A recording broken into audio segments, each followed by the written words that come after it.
I think you mentioned there's been some conversation about a separate number to call, maybe a 3-digit number to call instead of 911 for a mental health crisis.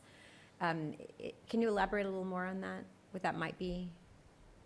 Or do we have a cost estimate for it too? We don't have a cost estimate yet, Councilwoman. A couple of things that we had previously discussed with the council. One is having an option within the current 911 system that when you call, it's either fire, police, EMS, or mental health. We also had a preliminary discussion with the Center for Healthcare Services to potentially partner with them and use their crisis hotline. There was also discussions about the federal government expanding the current suicide prevention hotline, which is a 988 number, to include mental health. So that could be an opportunity, but those discussions still continue. So those are a few of the thoughts that we've had. But if that is the desire of the committee, we can continue that effort to bring some proposals back. I'd be interested in seeing that. I think it would require an extensive education campaign to our communities to understand that this is the number you call. But I think also, in case people don't know and they have a loved one maybe that's having a mental health care crisis, they could still call 911 and have access to the mental health team instead of regular 911 services. In terms of identifying impacts, diagnosis is such a large part of helping families and individuals learn to live and grow and create safe environments for their children. One organization that was greatly impacted by COVID-19 in helping provide diagnoses was to children is the Autism Network. I'd like to see them get some help. They have an 18-month backlog specifically because of the pandemic, and that's just to get kids into testing.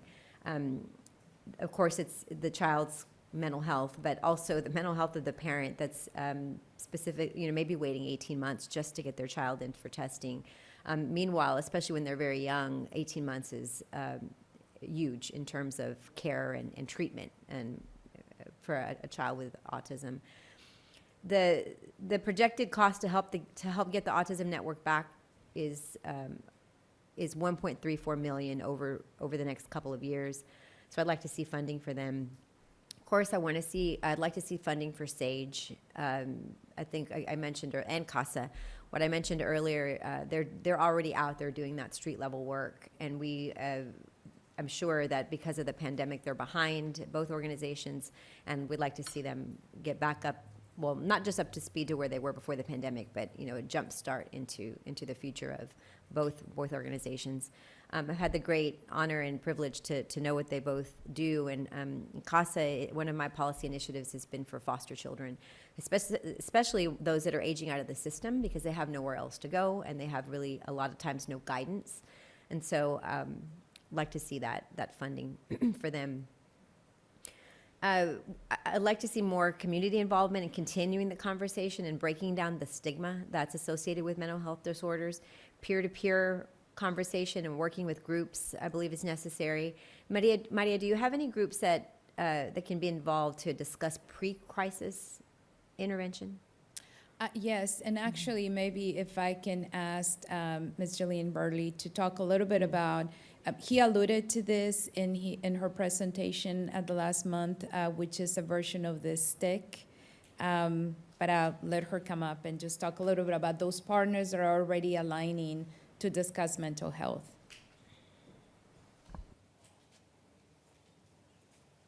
Good morning. So as we were sharing with the Council Committee at our last Public Safety Committee, there are a number of organizations that are involved in substance use treatment as well as mental health treatment.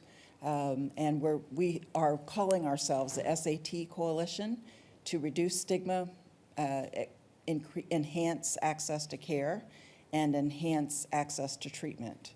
And we really believe if we are working together to understand the referral capacity of all of our organizations, we can better reduce the amount of individuals who experience crisis episodes and have to be either LE-NAV'd or find themselves in emergency departments.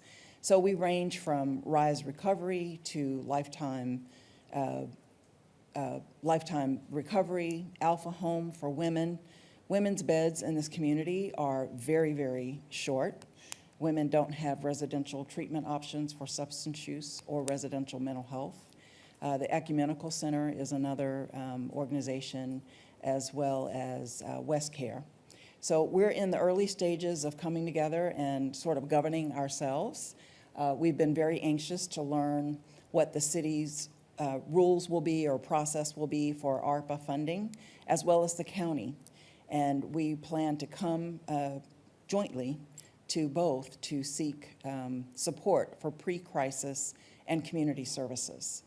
To be successful, we will need a convener group, and we think it is important for the community and pre-crisis services to be aligned with those services that we are already navigating and we have data to support related to crisis services. So it's important for both of those networks to communicate with each other and understand how the populations are navigating in both pools, pre-crisis as well as crisis services.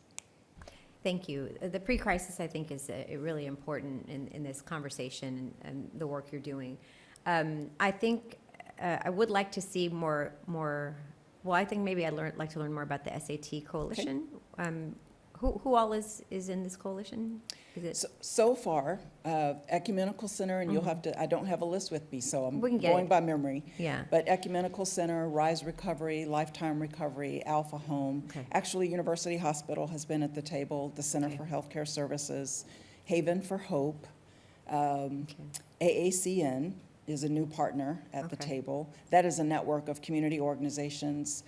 LISC has been at the table also because we know we need housing. NAMI is at the table because they work a great deal with families and they train families to support their children or their family members who are suffering from mental health. You don't have to. I'm So sure you mentioned a lot. Yeah. I wonder if the organizations that are here represented here today might be able to be involved as well. Sure, we're always looking for partners for outreach. Obviously, our focus is on treatment because those individuals receive counseling or therapy or medication-assisted treatment with all of the entities that I mentioned. But more outreach regarding reduction of stigma, more outreach to educate the community on where to go for services before they are having a crisis episode would certainly be a welcomed addition. I think we have an uphill battle when it comes to reducing stigma, We but do. I do, my other job is as a disability attorney. I think I see the difference in just the years that I've been practicing, that it's more, at least there's a conversation about it, and it seems to be more understood and accepted, but we have a lot of work to do. If there's one thing we can say that was a positive outcome of COVID, it was the fact that we're all talking about mental health, whereas That's true. before, we were not. Good Yeah. point. Well said. Okay, thank you. Do community health workers reach out to other peer groups?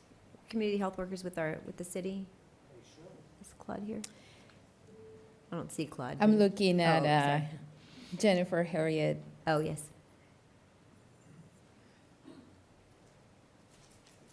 Good morning, Councilwoman. Could you restate your question? Do community health workers with the city reach out to peer groups and community?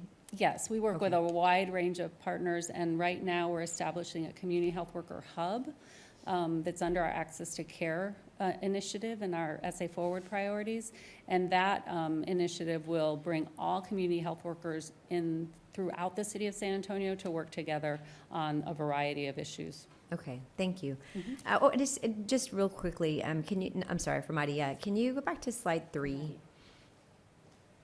You show all the buckets of money that we're looking at for ARPA, maybe not 3, sorry. Sure, It was it's the- a previous presentation, if we can. Oh, I'm get it sorry.